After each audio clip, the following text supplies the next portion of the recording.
आपण राहुलजींना भेटलात, राहुलजींनी आपल्याला सांगितलं की तुम्ही कर्नाटकमध्ये जाऊन त्या ठिकाणी एफआयआर दाखल करा.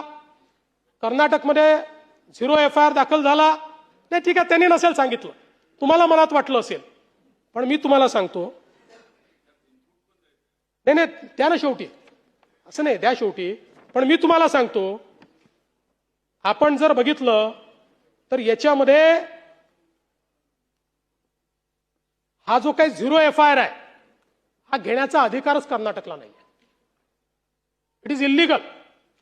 याचं कारण 0 एफआयआरच्या संदर्भातला नियम असा आहे की ज्यावेळी विक्टीम एफआयआर करण्याच्या परिस्थितीत नसेल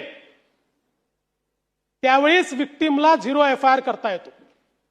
जिथे एफआयआर करायचा ज्यांचं ज्युरिस्डिक्शन आहे त्या ज्युरिस्डिक्शन मध्ये जर विक्टीम पोहोचू शकत नसेल तर 0 एफआयआर होतो आणि तो 0 एफआयआर हा त्या पोलीस स्टेशनला त्या ठिकाणी कन्वर्ट होतो. अशा पद्धतीनं 0 एफआयआर घेण्याचं ज्युरिस्डिक्शन कर्नाटकला बिलकुल नाही. उद्या हे जे काही कर्नाटकने केलं आहे यात काय होणार? उद्या जर हीच पद्धत ठेवली तर आमचे विखे पाटील साहेब मुंबईच्या पोलीस स्टेशनमध्ये कर्नाटकच्या मुख्यमंत्र्याच्या विरुद्ध 0 एफआयआर नोंदवतील. आणि माझ्या दबावापोटी समजा नोंदला गेला, मी आणत नाही दबाव, नोंदला गेला आणि तो 0 एफआयआर म्हणून जाईल. आणि म्हणून याकरता 0 एफआयआर नाही आहे. मी आपल्याला पद्धती पण सांगतो.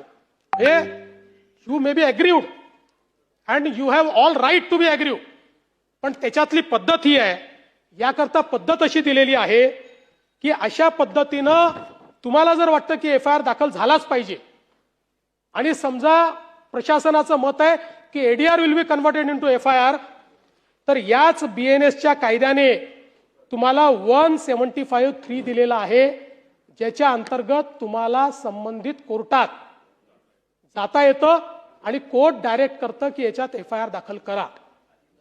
त्यामुळे हा जो काही कर्नाटकने जे काही केलेलं आहे तुमच्या मनात नसेल, पण हे कर्नाटकने राजकीय दृष्ट्या महाराष्ट्रामध्ये इन्व्हेस्टिगेशन नीट चाललेलं नाही, कुठेतरी इन्व्हेस्टिगेशन डिरेल करण्यात येत आहे, कुठल्या तरी दबावाखाली इन्व्हेस्टिगेशन चाललंय.